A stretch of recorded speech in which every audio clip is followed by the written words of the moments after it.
घरचे तुमच्या लग्नाला विरोध करत आहेत, तुम्हाला धमक्या देत आहेत, तर हा व्हिडिओ तुमच्यासाठी खूप महत्वाचा आहे मित्र. अशा परिस्थितीमध्ये जर घरचे विरोध करतात, जर बाकीचे सोसायटी विरोध करते किंवा अजून काही लोक जर विरोध करत असतील, तर कायदा काय सांगतो हे जाणून घ्या.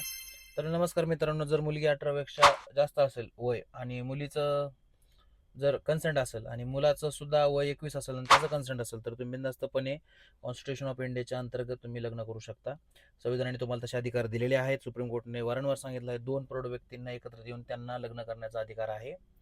त्याच्यामध्ये तुम्हाला कोणाचीही भीतीची, कोणाच्याही धमक्यांची ऐकून घ्यायची गरज नाही. जर तुम्हाला तसं वाटत असेल, तर तुम्ही बिनधास्तपणे पोलीस स्टेशनला कंप्लेंट देऊ शकता.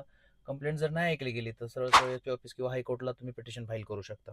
लग्न कसं करायचं, तर लग्न स्पेशल मॅरेज ॲक्टमध्ये करा किंवा आळंदीमध्ये हिंदू मॅरेज ॲक्टमध्ये करा. दोन्हीमध्ये लग्न व्हॅलिड आहे. बिनधास्तपणे लग्न करा. कोणाच्याही घाबरायची काही कुठल्याही गोष्टीची गरज. जर तुम्हाला अशीच कायदेशीर माहिती सोप्या भाषेत पाहिजे असेल, तर आपल्या इंस्टाग्राम चॅनलला फॉलो करून ठेवा आणि नवीन नवीन अपडेटसाठी आपले व्हिडिओ पाहत राहा. धन्यवाद.